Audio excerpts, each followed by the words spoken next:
প্রিয় দর্শক শ্রোতা বন্ধুরা, ডিবেট উইথ রানা চ্যানেলের পক্ষ থেকে আপনাদের স্বাগত। বন্ধুরা, বাংলা বসন্তের ঢেউ প্রতিবেশী ভারতের পশ্চিমবাংলা, এমনকি গোটা ভারত জুড়ে শুরু হয়েছে বাংলা বসন্ত, অর্থাৎ বাংলাদেশের ছাত্রছাত্র অভ্যুত্থানের আদলে ইভেন ভারত ছাড়িয়ে সেটা পাকিস্তানে প্রবেশ করেছে। আমরা দেখছি পাকিস্তানের বিশেষ করে সিন্ধু প্রদেশে অনেকগুলি লোক গুম হয়েছে। সেখানে বাংলাদেশের পতাকা হাতে অনেকে বর্তমান শাসকদের বিরুদ্ধে প্রতিবাদ করতে দেখছি। তারা বাংলাদেশের আন্দোলনের কথা, ছাত্রজনতার বিপ্লবের কথা বলছেন, বাংলাদেশের স্বাধীন বাংলাদেশের পতাকা হাতে।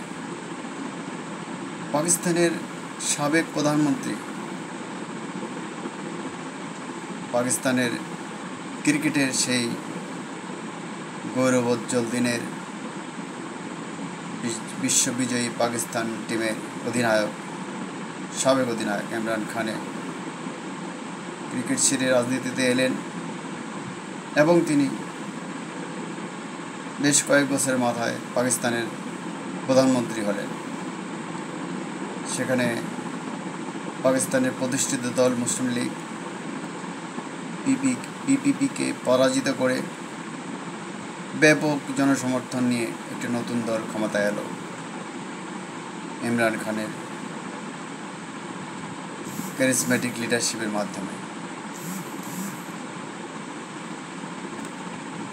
তো আমরা লক্ষ্য করলাম সেই ইমরান খান ক্ষমতায় আসার সময় বা নির্বাচনকালে তিনি পাকিস্তান সেনাবাহিনীর সমর্থন পেয়েছেন বলেই অনেকে বলছেন, কিন্তু উনি ক্ষমতায় এসে স্বমূর্তিতে আবির্ভূত হন, পাকিস্তানকে একটি দুর্নীতিমুক্ত স্বৈরশাসনমুক্ত দেশ হিসেবে গড়ে তোলার প্রত্যয় ব্যক্ত করেন এবং তিনি ক্ষমতা থাকাকালেও ব্যাপক জনপ্রিয় ছিলেন।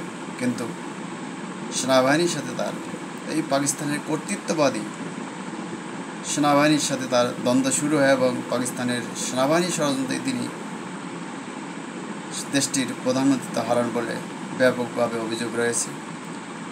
ক্ষমতা হারানোর পর ইমরান খানকে জেলে পুরা হয়, তার দলকে বলতে গেলে নিষিদ্ধ করা হয় এবং পরবর্তী নির্বাচনে ইমরান খান তার নিজস্ব প্রতীক নিয়ে নির্বাচনও করতে পারেননি। স্বতন্ত্র থেকে নির্বাচন করে সেখানেও তিনি বিপুল সংখ্যক আসন লাভ করেছেন এবং প্রায় ক্ষমতার দ্বার প্রান্তে গেছেন, চলে গেলেন।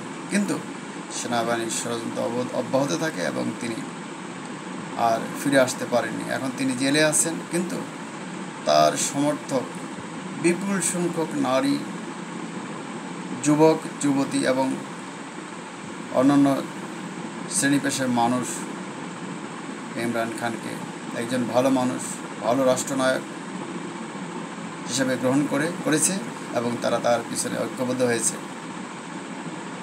বাংলা অভ্যুত্থানের অর্থাৎ বাংলাদেশের ছাত্র জনতার যে বিশাল বিজয়, যে বিশাল অভ্যুত্থানে এদেশের স্বৈরশাসক শেখ হাসিনার পতন হয়, তিনি ক্ষমতা ছেড়ে সেনাবাহিনীর হেলিকপ্টার যুগে পালিয়ে যান তার বন্ধুপ্রতিম ভারতে। সেখানে গিয়ে তিনি দেশের বিরুদ্ধে ষড়যন্ত্র করলেও সম্প্রতি তার বিরুদ্ধে ব্যাপক অভিযোগ ওঠায়, রাষ্ট্রবিরুদ্ধে ষড়যন্ত্রের অভিযোগ ওঠায় এবং ভারতের ভূমিকার ব্যাপক সমালোচনা হয়। শেখ হাসিনা সম্ভবত ভারতের হস্তক্ষেপে এই মুহূর্তে কিছুটা চুপচাপ আছেন। আমরা বলতে চাই, সম্ভবত পাকিস্তানে বাংলা দেশের আদলে, বাংলা বসন্তের আদলে যদি একটি অভ্যুত্থান হয় জনতার, ছাত্র জনতার, সেই সম্ভাবনা প্রবল এবং তাহলে পাকিস্তানে আবার বর্তমান স্বৈরশাসকদের, দুর্নীতিগ্রস্ত শাসকদের পতন হবে এবং ক্ষমতায় ফিরে আসবে ইমরান খান। জনপ্রিয় ইমরান খান ক্ষমতায় ফিরে আসবে। সেখানে সেনাবাহিনীর যে উদ্ধত আচরণ, রাজনীতিকে নিয়ন্ত্রণ করার চেষ্টা, সেখানে ব্যবসাকে নিয়ন্ত্রণ করার চেষ্টা, পাকিস্তানের অর্থনীতিকে সেনাবাহিনী অনুকূলে রাখার চেষ্টা। এই যে একটি বিশাল শক্তিশালী সেনাবাহিনী, যারা সেখানকার সকল শ্রেণী পেশার মানুষের উপরে জগদ্দল পাথরের মতো দীর্ঘকাল চেপে আসে, তাদেরকে পরাজিত করে হটিয়ে পুনরায় ইমরান খান ক্ষমতায় আসবেন, সেটা নিরপেক্ষ নির্বাচন হলেই আসবেন তিনি, সেই সম্ভাবনা দেখা দিয়েছে। এবং আমরা মনে করি ইমরানের নেতৃত্বে পাকিস্তান আবার একটি সুন্দর স্বাধীন সার্বভৌম পৃথিবীর বুকে মাথা উঁচিয়ে দাঁড়ানো একমাত্র মুসলিম পারমাণবিক অস্ত্রের অধিকারী দেশ সমমহিমায় আবির্ভূত হবে ইমরান খানের নেতৃত্বে। এটাই আমরা চাই, প্রত্যাশা করি।